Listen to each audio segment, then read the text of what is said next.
Eu defendo um Congresso fiscalizador do Poder Executivo. Então eu quero mais é que os ânimos estejam acirrados e vigilantes. Eu não acho isso deletério aí para a nossa democracia. Agora eu queria fazer algumas observações, porque essas falas do Maia, elas foram extraídas de eventos do BTG Pactual, né, um grande banco de investimentos, e também em eventos de um evento da Fundação Lehman. E aqui eu queria colocar um breve comentário, muita gente me pergunta sobre isso. A Fundação Lehman, ela financia bolsas de estudo e programas voltados aí à gestão pública e ao impacto social, né? O Jorge Paulo Lemann, que é fundador, ele está entre os 50 homens mais ricos do mundo, né? A fortuna dele é superior aí a 20 bilhões de dólares. E ele é o que a gente poderia chamar de metacapitalista, que é aquele empreendedor e financista para o qual a livre concorrência não traz mais benefício, porque ele naturalmente acaba se tornando o quê? Um monopolista, né? O grupo dele, por exemplo, é dono da cervejaria Ambev, na verdade, né? Que produz quase todas as cervejas que o ouvinte consome. Alguns alunos financiados por esse bilionário já entraram para a política, entre eles a Tabata Amaral, do PDT de São Paulo, que a gente vive falando aqui, o Felipe Rigoni, né, do PSB, do Espírito Santo, e até o Thiago Mitrô, lá de Minas Gerais, do Partido Novo. 17, Caio, 17. Nossa senhora, bastante coisa, né? É uma senhora bancada. E tantos outros políticos são ajudados e são financiados pelo networking desse grande empresário, né? Então, ouvindo o Maia, que é do partido do DEM, né, do Democratas do Rio de Janeiro, estavam também o Flávio Dino, que é o governador maranhense do PCdoB, portanto, Partido Comunista do Brasil, e o Alessandro Morlon, que é o deputado queridinho da Globo News, do PSB, o Partido Socialista Brasileiro. Então, presta atenção nos nomes e nas legendas que eu estou falando. Novo, DEM, PSB, PDT, PCdoB. Então, é importante o ouvinte atentar que não existe qualquer coerência ideológica nos incentivos políticos do senhor Jorge Paulo Lemann. Ele ataca em todas as frentes. Deve ser porque tanto esquerda quanto direita consomem cerveja. Mas, enfim, queria falar aqui do discurso do Maia e analisar duas colocações dele.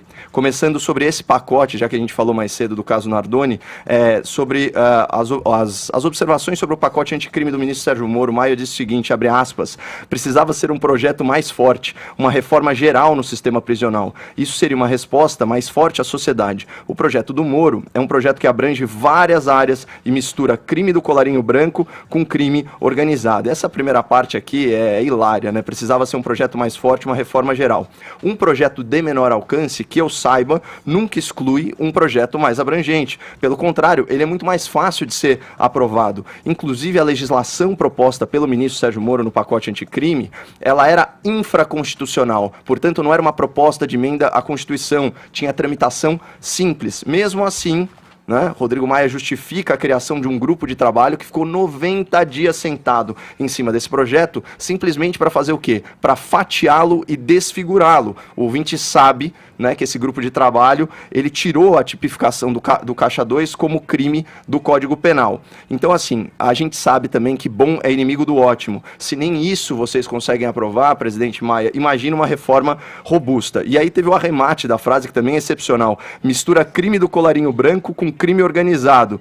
Quem mistura são os seus colegas parlamentares criminosos, tanto que a maioria das lideranças políticas envolvidas em corrupção também é acusada de formação de quadrilha e organização criminosa, inclusive o seu consogro, presidente Rodrigo Maia, o Moreira Franco, que é investigado na Lava Jato por corrupção e também por formação de quadrilha. E aí a gente chega ao grande finale, que é essa meia-culpa aí que você leu pra gente, Edgar, com delírios de grandeza, quase uma errata, né? Só faltava ter antes assim, erramos, abre aspas, Bolsonaro é produto dos nossos erros. Onde nós erramos? Deputado sem partido, escanteado por todo, resultado de um ciclo dos últimos anos. Bolsonaro era de um partido nanico. Se ele chegou onde chegou, a culpa é nossa. E aqui eu confesso que eu concordo com o senhor, presidente da Câmara. Só que o mais importante é definir qual que é o sujeito dessa oração. Onde nós erramos? Nós quem? Nós, o povo brasileiro? É óbvio que não. O Maia, ele não fala em nome do povo, até porque a sua representatividade popular é ínfima. Ele fala do alto dos seus parcos, 74 mil votos, viabilizados inclusive por 700 mil reais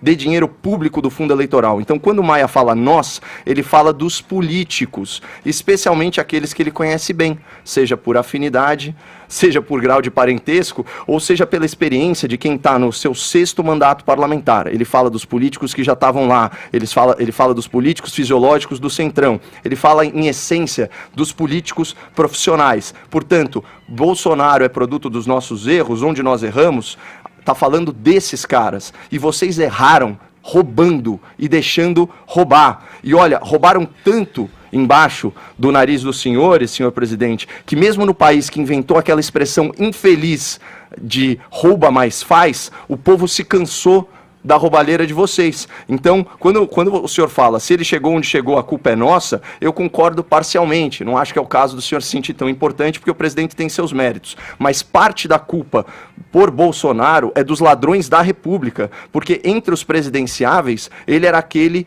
que não era formalmente acusado de corrupção. Entre os parlamentares do PP, que compunha aí a base do lulopetismo, ele era a exceção por não estar envolvido no mensalão e por votar por convicção e não por orientação de bancada. Então, eu acho que é um alento também, pelo menos para fechar a semana, sabendo que Maia e companhia estão morrendo de remorso por acharem que elegeram o presidente Bolsonaro.